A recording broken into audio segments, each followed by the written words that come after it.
Welcome to the Banker Lamp. Please enjoy the video. In this video, I will explain how to remove your Dodge Charger rearview mirror. First, gather your tools, including a small flat-bladed tool and a trim removal tool. If your mirror has electronic features, remember to disconnect the negative battery cable for safety. Always ensure your vehicle is parked securely and the engine is completely off before starting any work. Next, focus on the plastic trim around the mirror's base. Using your small flat-bladed tool, gently release the clips on each side of the upper trim piece. Once the upper trim is free, rotate it downward. Then, carefully release the tabs on the lower trim to fully remove both sections, exposing the mirror's mounting point. With the trim removed, you will likely see a wire harness.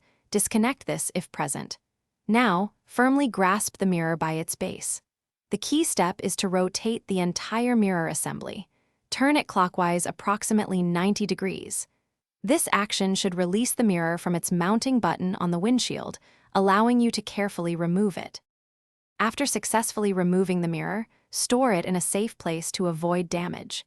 If you plan to reinstall a new or the old mirror, ensure the windshield mounting button is clean. Reinstallation is generally the reverse process. Align the mirror with the button and twist it counterclockwise to secure it firmly in place. Thanks for watching. If this was helpful, leave a like and consider subscribing. See you next time.